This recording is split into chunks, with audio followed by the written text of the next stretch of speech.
Welcome dear. आज एक बार फिर लाइट चैप्टर में मैं नेक्स्ट वीडियो के साथ हाजिर हूँ आपके अपने channel learning with Rahul Singh में। इससे पहले हम लोगों ने 2 क्लास की हैं लाइट चैप्टर की। तो जिन लोगों ने अभी तक इन दोनों क्लासेस को नहीं देखा है तो प्लेलिस्ट में जाकर पहले उन वीडियोज़ को देख लें और इसके बाद में इस वीडियो को कंटिन्यू करें। अगर आपने अभी तक मेरे चैनल को सब्सक्राइब नहीं किया है तो प्लीज़ सब्सक्राइब ज़रूर करें अगर आपको क्लास पसंद आ रही है तो देखिए, हम लाइट चैप्टर में बात कर रहे हैं। आज पार्ट 3 हम लोग कर रहे हैं और हमने इससे पहले काफ़ी कुछ कर लिया है। लास्ट बाकी हुआ है हमारा। यहाँ पे लेंस की बात करनी है आज। तो लेंस आप सब जानते हैं लेंस क्या होता है। तो लेंस के बारे में अगर डेफिनेशन की बात करी जाए तो लेंस एक ऐसा पारदर्शी माध्यम है। लेंस एक ऐसा पारदर्शी माध्यम है जिसकी सतह कैसी होती है, वक्र होती है। लेंस में मतलब 2 सतह हो सकती हैं। तो एक हमारी कैसी होगी, फ्लैट होगी, और दूसरी कैसी होगी, कर्व्ड होगी। तो एक सतह कम से कम कैसी होनी चाहिए, वक्र होनी चाहिए। तो ऐसे हर एक पारदर्शी माध्यम को हम क्या बोलेंगे, लेंस बोलेंगे। आप जानते हैं लेंस कितने प्रकार के होते हैं। लेंस 2 प्रकार के होते हैं, या तो उत्तल होते हैं या फिर अवतल लेंस होते हैं।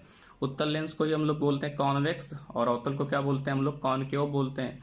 इसके साथ साथ आप जानते हो कि जो उत्तल लेंस होता है इसका कार्य क्या होता है, ये जितनी भी इसके पास लाइट आती है उस लाइट को एक जगह लाता है। मतलब उस पूरे लाइट को क्या करता है, समेट के एक जगह लाता है, मतलब मुख्य फोकस पे लाता है इसको।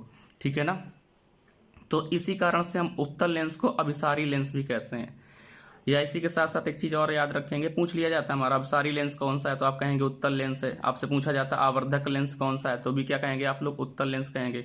इसी अभिसारी लेंस को इंग्लिश में हम लोग बोलते हैं कन्वर्जिंग लेंस। और इसी के साथ साथ अगर अवतल लेंस की बात करें तो अवतल लेंस को हम कहते हैं अपसारी लेंस, या इसी को कहते हैं न्यूनकारी लेंस। अपसारी का मतलब होता है डाइवर्जिंग लेंस। तो इन नामों को भी आपको जानना है क्योंकि पेपर के अंदर हमारे इनके नाम भी पूछ लिए जाते हैं कि अभिसारी लेंस कौन सा है, या अपसारी लेंस कौन सा है, न्यूनकारी कौन सा है, आवर्धक कौन सा। तो आपको बताया कि अभिसारी, आवर्धक, उत्तल, ये सारे एक ही बात है। ऐसे अपसारी, न्यूनकारी, या उसी को क्या कहते हैं, अवतल लेंस कहते हैं। फिर इसके बाद आता है कि जो हमारा उत्तल लेंस होता है उसकी क्षमता हमेशा याद रखिए प्लस में होती है, और जो अवतल लेंस वाले लोग होते हैं उनकी क्षमता कैसी होती है भाई, माइनस में होती है। तो कई सारे लोग प्लस का चश्मा लगाते होंगे, कई सारे लोग किसका लगाते होंगे, माइनस का। तो इसके बाद में आ जाती है बात कि भाई लेंस की क्षमता होती क्या। तो लेंस की क्षमता को निकालने का फार्मूला होता है पी बराबर होता है, पी का मतलब पावर है, तो पावर बराबर क्या होता है, पी बराबर 1/f। और क्वेश्चन हमसे ये पूछा जाता है कि लेंस की क्षमता किस में मापी जाती है। तो लेंस की क्षमता का मात्रक क्या होता है, हमारा डायोप्टर होता है। तो डायोप्टर वर्ड आपको याद रखना है। फिर एक चीज और आ जाती है कि हमारा जो उत्तल लेंस है इसका प्रयोग कहाँ कहाँ होता है। तो क्वेश्चन बनते हैं सूक्ष्मदर्शी में किस लेंस का प्रयोग किया जाता है, दूरदर्शी में किस लेंस का प्रयोग किया जाता है, या प्रोजेक्टर में किस लेंस का प्रयोग किया जाता है। तो सबको रटना नहीं है। आप लोग एक चीज याद रखिएगा, जो हमारे चश्मे बनते हैं तो चश्मे को छोड़ दीजिए, चश्मे में हमारा अवतल भी आएगा और चश्मे में हमारा उत्तल लेंस भी आएगा। इसके अलावा जितने भी चीजें बनती है लगभग लगभग हर एक चीज के अंदर उत्तल लेंस होता है। तो इन सब में कौन सा लेंस होगा, हमारा उत्तल लेंस यूज होता है। उत्तल का मतलब कॉन्वेक्स लेंस यूज हो रहा है। बाकी जितने भी हमारी चीज होती है, चाहे चश्मा हो, चश्मा को मतलब छोड़ दो, चश्मा के अंदर हमारे दोनों प्रकार के लेंस आते हैं, अवतल लेंस और उत्तल लेंस। बाकी इसको याद रखिए, सूक्ष्मदर्शी, दूरदर्शी, प्रोजेक्टर, हर एक चीज के अंदर हमारा कौन सा लेंस यूज होता है, हमारा उत्तल लेंस का यूज होता है। ये भी आप जानते होंगे कि जो स्पष्ट दृष्टि की न्यूनतम दूरी होती है हमारी, सभी को पता होगा 25 सेंटीमीटर होती है। और फिर थोड़ा सा एक क्वेश्चन आ जाता है कि हमारे उत्तल लेंस पर बनने वाले जो प्रतिबिंब होते हैं उनके गुण क्या होते हैं। तो भाई वस्तु कहाँ रखी होगी उसके हिसाब से कुछ क्वेश्चंस बन जाते हैं। तो चलिए पहले इस चीज़ को समझ लीजिए। यहाँ पे हमने ये बनाया हुआ है फिगर में यहाँ पे हमने माइनस इनफाइनाइट, आखिरी में यहाँ पे लिखा हुआ है इनफाइनाइट। ये हमारा क्या है, प्रकाशित केंद्र। ये हमारा उत्तल लेंस बना हुआ है, ठीक है ना। उसके ये बीचों बीच क्या हमारा प्रकाशित केंद्र, ये हमारा एफ है, ये हमारा 2f है। इधर भी हमने f लिखा है, 2f लिखा है। अगर हाई स्कूल लेवल पे आप जाके पढ़ेंगे तो यहाँ पे कह देते हैं हमारा F1 होता है, प्रथम फोकस होता है, द्वितीय फोकस होता है, F2 बोलते हैं। लेकिन आप लोग इसके पे यहीं पे इसको ये कह देंगे f, इसको कह देंगे 2f। इधर भी यही है f और इसको क्या कह देंगे 2f। तो जरा ध्यान दीजिएगा, इसको याद नहीं करना बिल्कुल, आप थोड़ा समझिएगा। यहाँ पे हम लोग वस्तु की स्थिति बता रहे हैं और यहाँ पे बनने वाली इमेज की स्थिति बता रहे हैं। तो ध्यान दीजिए, अगर वस्तु हमारी कहाँ पे रखी है, इनफाइनाइट पे। कहाँ पे रखी है, इनफाइनाइट। तो याद रखिएगा हमारा जो इमेज बनेगा वो कहाँ बनेगा, एफ पर। इसी का उल्टा, अगर वस्तु कहाँ पे रखी है, एफ पर, तो प्रतिबिंब कहाँ बनेगा हमारे, इनफाइनाइट पर। और अगर वस्तु 2f पर रखी है तो प्रतिबिंब भी कहाँ मिलेगा, 2f पर ही मिलेगा। फिर बात आती है प्रतिबिंब बनता कैसा, छोटा, बड़ा या बराबर। तो याद रखिए एक चीज यहाँ पे ध्यान दीजिए, इनफाइनाइट ऐसे याद करिए, इनफाइनाइट मतलब तो बहुत बड़ी चीज हो गई। और इसके सामने क्या लिखा है, एफ। तो जब वस्तु इनफाइनाइट पे इमेज के सामने हमने लिखा है ना कि एफ पर बनता है, तो याद रखो इनफाइनाइट बड़ी चीज हो गई, उसके सामने एफ कैसा हो गया, छोटा। तो मतलब इमेज कैसी बन रही है, छोटी। जब 2f तो यहाँ भी 2f लिखा, 2f 2f दोनों चीज़ें कैसी हैं, बराबर, तो मतलब हमारा जो प्रतिबिंब बनेगा कैसा बनेगा, बराबर बनेगा। और इसके साथ साथ इसको f की बात करी जाए तो f हमारी कोई एक छोटी वस्तु, मतलब छोटी चीज़ हो गई कोई, और उसके सामने क्या लिख रखा हमने, इनफाइनाइट। मतलब वस्तु जब हमारी कहाँ रखी है, f पर, तो इसकी इमेज बन रही है इनफाइनाइट पर। इनफाइनाइट मतलब बड़ी चीज़ हो गई कोई, तो इसका मतलब प्रतिबिंब कैसा बनेगा, बहुत बड़ा बनता है। इसके साथ साथ अगर पूछा जाता है प्रतिबिंब होता कैसा, तो प्रतिबिंब हमारा कैसा होता है, रियल, और साथ ही साथ कैसा होता है, इन्वर्टेड होता है। रियल का मतलब वास्तविक प्रतिबिंब बनेगा, या फिर वास्तविक के साथ साथ कैसा बनता है, उल्टा बनता है। ठीक है, अपवाद स्वरूप एक चीज़ याद रख लेंगे कि जब हमारा वस्तु जो है ना लेंस और f1 के बीच रखी होती है, तभी एक केस होता है कि जो हमारा प्रतिबिंब बनता है आभासी, और कैसा बनता है, सीधा। इसके अलावा हर जगह हमारा जो प्रतिबिंब है कैसा होगा, वास्तविक होगा, लेकिन कैसा होता है, उल्टा होता है। बात करते हैं एक बहुत ही इंपॉर्टेंट चीज़ हमारी है ह्यूमन आई, मानव नेत्र। नेत्र नहीं होते तो भाई कुछ भी नहीं होता दुनिया में। तो याद रखिएगा, नेत्र के बारे में पढ़ते हैं। नेत्र में सबसे पहली बात करेंगे हम कौन कौन से इसके अंग, मतलब पार्ट्स होते हैं, और इसके साथ साथ नेत्रों पे होने वाले जो हमारे रोग हैं उनके बारे में भी जानेंगे। तो सबसे पहले बात करते हैं कॉर्निया। तो कॉर्निया क्या होती है, तो कॉर्निया के बारे में हमने लिखा हुआ कि एक पतली झिल्ली होती है, और यहीं से होकर हमारी लाइट जो है ना नेत्र के अंदर प्रवेश करती है। मतलब लाइट जहाँ पे हमारा प्रवेश करेगा नेत्र के अंदर, वो किस पार्ट से होकर जाता है, कॉर्निया से होकर जाता है। और अगर आपसे क्वेश्चन पूछा जाता है कि जब नेत्र दान किया जाता है तो जो आई डोनेट होती है, तो आई डोनेट में हम यही देते हैं, कॉर्निया का ही दान किया जाता है, याद रखेंगे।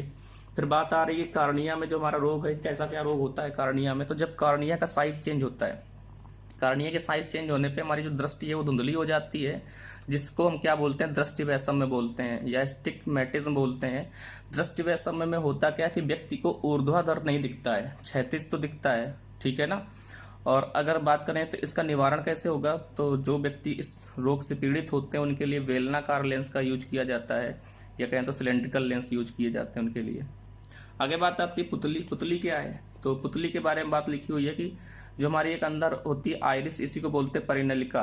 तो आइरिस के बीचों बीच एक छेद होता है जो हमारी प्रकाश की मात्रा पर नियंत्रण करता है, इसी को हम लोग बोलते हैं पुतली बोलते हैं, या इसी को बोलते हैं प्यूपिल। तो पुतली का मेन काम क्या है कि पुतली हमारा प्रकाश का नियंत्रण करती है, प्रकाश की मात्रा का नियंत्रण करती है। ध्यान दीजिए पुतली के बारे में कि जब हमारे यहाँ पे प्रकाश कम मात्रा में होगा तो पुतली अपना आकार क्या कर देती है, बढ़ा देती है, ठीक है ना। जब प्रकाश हमारा कम मात्रा में होगा तो अपना पुतली क्या करेगी, आकार बढ़ाती है, फैल जाती है, ठीक है ना। और जब प्रकाश की मात्रा क्या होती है, ज़्यादा होती है, तो पुतली सिकुड़ कर अपना आकार कैसा कर लेती है, छोटा कर लेती है। आगे बात आती है लेंस के बारे में। इसी का लेंस है हमारे मानव नेत्र के जो लेंस की बात हो रही है।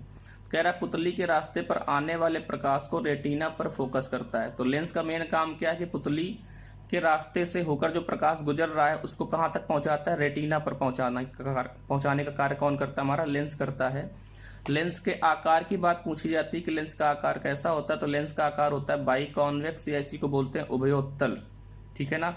और जैसे जैसे लोगों की उम्र बढ़ती है ना, एज के बढ़ने के साथ साथ ही हमारे लेंस का जो आकार है वो भी बदल जाता है और धीरे धीरे चपटा हो जाता है। साथ ही साथ जो हमारा लेंस है ना उसका रंग भी हमारा चेंज हो जाता है, भूरे रंग का होने लगता है। इसके बाद आता है ये बात हमारे नेत्र श्लेष्म की, कि नेत्र श्लेष्म क्या होता है, जिसको हम लोग बोलते हैं कंजक्टिवा, ठीक है ना। तो पलकों के नीचे एक हमारा एपिडर्मिस होता है, एपिडर्मिस को उपचर्म बोलते हैं, क्या बोलते हैं, उपचर्म हिंदी के अंदर बोला जाता है शायद। तो जो एपिडर्मिस होता है एक पारदर्शक झिल्ली होती है, ठीक है ना। तो ये नेत्र श्लेष्म होता क्या, जरा जान लो कि नेत्र श्लेष्म में होता है कि हमारा जो कई बार देखा होगा लोगों की आंखें लाल हो जाती हैं या आंखों में सूजन आ जाती है, और ये ऐसा तब होता है जब बहुत ज़्यादा हवा तेज चल रही होती है तो धूल मिट्टी आंखों में चली जाती है, जिसी को हम लोग क्या बोलते हैं, कंजक्टिवाइटिस बोलते हैं। और ये किस वजह से होता है, जब हमारे यहाँ पे आंखों में कुछ चला जाता है, धूल मिट्टी के कण आदि चले जाते हैं तो आंखों में लाल या सूजन आ जाती है। तो ये हमारी नेत्र श्लेष्म होती है। जनरली आप लोग देखे होंगे आंखों में जो नेत्र श्लेष्म होता है वो सफ़ेद रंग का होता है, वही जब सफ़ेद वाला पार्ट कैसा हो जाता है, रेड, उसी को बोलते हैं कंजक्टिवाइटिस। आगे दिया जा रहा है हमारी आईलिड्स क्या होती हैं, पलकें क्या होती हैं। तो पलकों के बारे में आप सब जानते हो, आंखों की सुरक्षा करती हैं हमारी पलकें। पलकें क्या होती हैं, जब भी कोई चीज़ हमारी आंखों की तरफ आती है अपने आप अचानक बंद हो जाती हैं। तो जानिए इन्हीं पलकों में होता क्या कि इनमें एक माइबोमियम ग्रंथियाँ पाई जाती हैं, और इन्हीं ग्रंथियों से पीले रंग का चिपचिपा तरल निकलता है। आप लोगों ने देखा होगा सुबह सुबह जो लोग उठते हैं तो आंखों में किनारे एक पीला पीला द्रव्य सा जमा रहता है, तो यही होता है माइबोमियम जो हमारी ग्रंथि होती है, इससे पीले रंग का चिपचिपा तरल निकलता है। साथ ही साथ हम बात कर लेते हैं आई लैसेस क्या होती हैं, बरौनी क्या होती है। तो आप ये भी जानते हो कि आंखों के वही आईलिड्स के नीचे अगर आए तो उसी में मतलब आंखों में या आईलिड्स में ही निकली होते हैं बाल छोटे छोटे, इन्हीं को हम क्या बोलते हैं, बरौनी बोलते हैं। ये भी हमारी बात सुरक्षा करते हैं, ठीक है। फिर बात आ रही है अश्रु, या अश्रु को ही हम लोग बोलते हैं लाइक्राइमल ग्रंथि बोलते हैं। तो इनका कार्य क्या है, कह रहा है ये बाहरी कोने के, इनके बाहरी कोने से जो हमारी अश्रु ग्रंथियाँ होती हैं इनके बाहरी कोने से एक तरल निकलता है जो आँखों के सूखने से बचाता है, मतलब जो आँखों को शुष्क नहीं होने देता है, ठीक है ना। तो इसमें होता क्या है, जो हमारी अश्रु ग्रंथियाँ हैं इनसे एक प्रकार का एंजाइम निकलता है। इसे एंजाइम का नाम होता है लाइसोजाइम एंजाइम नाम होता है, और ये एक प्रकार का हमारा एंटीबैक्टीरियल होता है, मतलब जीवाणुओं से लड़ने में सहायता करता है। तो एक चीज़ याद रखिएगा, ये जो हमारा एंटीबैक्टीरियल लाइसोजाइम नाम का एंजाइम निकलता है ये विटामिन ए के कारण निकलता है। अगर हमारे शरीर में विटामिन ए की कमी है तो फिर जब ये लाइसोजाइम एंजाइम नहीं निकलता तो इसके ना निकलने के दोष को हम लोग बोलते हैं या जीरोपैथेलमिया रोग बोला जाता है। क्या बोला जाता है, तो आपसे पूछा भी जाता है कि जीरोपैथेलमिया रोग किसकी कमी से होता है, तो याद रखेंगे विटामिन ए। हमने बता रखा पीछे क्लास में, एक बायो क्लास हुई थी, तो उस बायो क्लास में हमने विटामिन ए के बारे में बताया था। विटामिन ए का रासायनिक नाम हमारा क्या होता है, रेटिनॉल होता है। इसके साथ साथ एक और हमारा रोग है जो विटामिन ए की वजह से होता है, उसको भी बताया था हमने, रतौंधी। तो जरा जान लेते हैं रतौंधी एक्चुअली में है क्या ये सब। तो आप सब जानते हैं कि रेटिना के अंदर हमारी दो प्रकार की सेल होती हैं, एक तो रॉड सेल्स होती हैं, दूसरी होती हैं कोन सेल। रॉड सेल को हम क्षण कोशिका कहते हैं और कोन सेल को हम क्या कह सकते हैं, शंकु कोशिका कहते हैं। तो जानिए जरा, रॉड सेल्स जो होती हैं ना ये अंधेरे में प्रकाश की तीव्रता को बढ़ाने का काम करती हैं, मतलब जब अंधेरा होता है तब भी ये प्रकाश की तीव्रता बढ़ाने में सहायक होती हैं। जबकि हमारी जो शंकु कोशिकाएं होती हैं ये प्रकाश में रंगों की पहचान कराने में सहायक होती हैं। और जिन व्यक्तियों की जो हमारी कोन सेल हैं या शंकु कोशिकाएं हैं सक्रिय नहीं होती हैं तो उन लोगों के अंदर कलर ब्लाइंडनेस रोग हो जाता है, जिसको हम वर्णांता कहते हैं। और ये एक अनुवांशिक रोग भी होता है हमारा वर्णांता। तो देखा होगा आप लोगों ने या सुना होगा कि कुछ लोगों को लाल और हरे रंग की पहचान नहीं होती है, तो इस कारण से होता है कि उनके अंदर जो पाई जाने वाली शंकु कोशिकाएं हैं या कोन सेल हैं वो सक्रिय नहीं होती हैं, तो इसलिए वो रंगों का पहचान नहीं कर पाते हैं। बात आ रही कि जो हमारी रॉड सेल्स हैं या क्षण कोशिकाएं, क्षण कोशिकाओं में क्या होता है, एक हमारा रेडॉप्सिन लेयर पाई जाती है। क्षण कोशिकाओं में रेडॉप्सिन लेयर पाई जाती है। इस लेयर में क्या होता है, एक तो रेटिनिन पिगमेंट पाया जाता है, ठीक है ना, और इसी के साथ साथ एक ऑप्सिन प्रोटीन पाई जाती है। तो जो रेटिनिन पिगमेंट होता है ये पिगमेंट बनता है हमारे किसके कारण, विटामिन ए के कारण। और यही रेटिनिन पिगमेंट ही होता है जो हमारे प्रकाश की तीव्रता को बढ़ाने का काम करता है अंधेरे में। तो जब हमारी बॉडी में रेटिनिन पिगमेंट नहीं बन पाएगा, और रेटिनिन पिगमेंट कब नहीं बन पाएगा, जब हमारे शरीर को पर्याप्त मात्रा में विटामिन ए नहीं मिल रही होगी, तो ये प्रकाश की तीव्रता नहीं बढ़ा पाएगा, जिस कारण से हमको अंधेरे में दिखना क्या हो जाता है, कम हो जाता है। इसी रोग को हम कहते हैं रतौंधी। तो हल्का भी प्रकाश होता है या कम होता है तो हमें दिखना क्या हो जाता है, धुंधला। तो इसी रोग को हम बोलते हैं रतौंधी। तो जान गए आप सभी लोग रतौंधी के बारे में। एक चीज़ और याद रखेंगे कि रॉड सेल और कोन सेल कभी भी एक साथ काम नहीं करती हैं। और एक क्वेश्चन बन जाता है कि भाई जो उल्लू है ना हमारा, उल्लू के अंदर कोन सेल नहीं पाई जाती। यही कारण होता है, कोन सेल नहीं पाई जाने के कारण उसको रात में दिखाई देता है, दिन में दिखाई नहीं देता है, ठीक है भाई। और इसके बाद में हमारा आता है टेपिटम ल्यूसिडियम। इसके बारे में जान लेते हैं एक्चुअली में होता क्या है कि कई बार आप लोगों ने देखा है ना कि रात में जो जानवर होते हैं उनकी आंखें बहुत तेज चमकती हैं। तो इनकी आंखों में चमकने का कारण होता है कि इनकी आंखों में एक तरल पाया जाता है जिसको क्या बोलते हैं, टेपिटम ल्यूसिडियम। तो याद रखेंगे नाम आप। फिर आ जाती बात नेत्रों में कई सारे जो दोष पाए जाते हैं उनकी बात। तो आप लोग जानते हैं सामान्यतः जो हमारी आंखें होती हैं, आंखों में जब प्रकाश गुजरता है तो हमने कहा कि प्रतिबिंब कहाँ बनता है, हमारी रेटिना पे बनता है। लेकिन कई बार होता क्या कि प्रतिबिंब हमारा या तो रेटिना के आगे बन जाता है या फिर रेटिना से कहाँ बनता है, पीछे बनता है। तो जरा इसकी बात करते हैं। तो हमारा पहला है निकट दृष्टि दोष। तो आप जानते हो कि निकट दृष्टि दोष को ही हम लोग मायोपिया बोलते हैं। और आपको ये नाम जरूर याद रखना, क्योंकि आजकल पेपर के अंदर क्या होता है कि हिंदी का नाम नहीं लिखता है, इंग्लिश के नाम कोई हिंदी में पेपर में लिख के देता है वो। तो मायोपिया क्या है, इसको हिंदी में अगर देखें तो यहाँ पर मैंने लिखा है निकट दृष्टि दोष। तो निकट को हटा दीजिए, मतलब जिन व्यक्तियों को निकट का तो दिखता है, बाकी की दृष्टि में क्या है, दोष है। तो जिनको निकट का दिखे बाकी की दृष्टि में क्या है, उनके दोष है, मतलब दूर का नहीं दिख रहा है। इसी दोष को हम लोग कहते हैं निकट दृष्टि दोष। और इसके निवारण के लिए हम लोग यूज करते हैं क्या, कॉनकेव लेंस या कहें तो अवतल लेंस। और जबकि दूर दृष्टि की बात करें तो इसको बोलते हैं हाइपरमेट्रोपिया। तो इसमें क्या होता है, हमारा प्रतिबिंब रेटिना के पीछे बनता है, ठीक है ना। और इसके निवारण के लिए हम लोग क्या यूज करते हैं, कॉन्वेक्स लेंस या फिर हम क्या कहते हैं, उत्तल लेंस यूज करते हैं। इसमें होता क्या है कि जिसकी दूर की दृष्टि तो ठीक ठाक है, बाकी की दृष्टि में क्या है, दोष है। इस चीज़ को हम क्या बोल देते हैं, दूरदृष्टि दोष बोलते हैं। अच्छा, ये बात याद करने की आ जाती है कि भाई अवतल और उत्तल कैसे याद रखें। तो एक चीज़ याद रखिए, जब हम हिंदी वर्णमाला की बात करते हैं तो हिंदी वर्णमाला में आ का कब आता है, पहले आता है। जबकि हमारा सी कहाँ आता है, मतलब कि हिंदी वर्णमाला में हमारा ऊ कहाँ आता है, बाद में आता है। आ पहले आता है और ऊ कहाँ आता है, बाद में।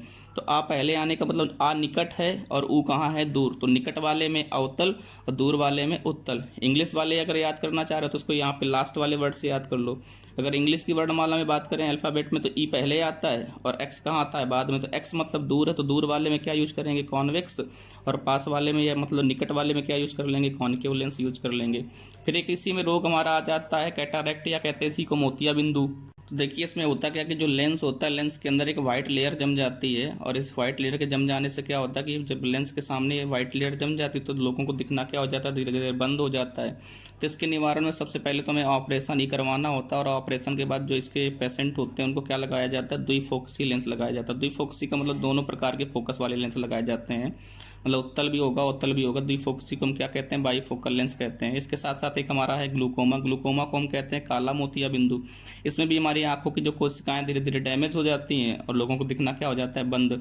इनके साथ साथ हमको एक चीज़ याद रखना, प्रेस बायोपिया क्या होता है। तो प्रेस बायोपिया को हम बोलते हैं जरा दृष्टि दोष। जरा का मतलब होता है बुढ़ापा। तो बुढ़ापे में कई सारे लोगों की जो सैलरी मांसपेशियाँ होती हैं हमारी आंखों की धीरे धीरे कमज़ोर हो जाती हैं, तो उनको भी दिखना क्या हो जाता है, कम हो जाता है या दिखना बंद हो जाता है। तो इनके लिए भी कौन से लेंस दिए जाते हैं, द्विफोकसी लेंस। तो आपको बस याद रखना, यहाँ पे ज़्यादातर देख रहे होंगे द्विफोकसी लेंस, यहाँ पे भी द्विफोकसी लेंस। तो ऐसे लोगों को कौन से लेंस दिए जाते हैं, द्विफोकसी। इस चीज़ और रह गई आइरिस। आइरिस को हमने बोला था परिनलिका बोलते हैं। तो आँखों का जो रंग होता है ना, आप लोगों ने देखा होगा कई लोगों की आँखें सफ़ेद मतलब कि ब्राउन होती हैं, कई सारे लोगों की आँखें जो होती हैं ना वो ब्लैक ब्लैक होती हैं। तो ये जो आँखों का रंग है वो किसकी वजह से होता है, हमारा आइरिस के कारण दिखता है। या आंखों के रंग के लिए पूछा जाता है कौन उत्तरदायी है, तो आपको याद रखना है आइरिस उत्तरदायी है। और एक क्वेश्चन यहाँ से ये बन जाता है कि आई स्कैन जब किया जाता है ना लोगों का, तो आई स्कैन में हमारी आंखों का कौन सा पार्ट स्कैन होता है, तो उसके भी याद रखेंगे, आइरिस स्कैन होता है। धन्यवाद दोस्तों, आज हम लोग यहीं पे क्लास को रोकेंगे। हमारा लाइट चैप्टर पूरा हो गया। अगर आपको क्लास पसंद आई तो लाइक शेयर सब्सक्राइब जरूर करें।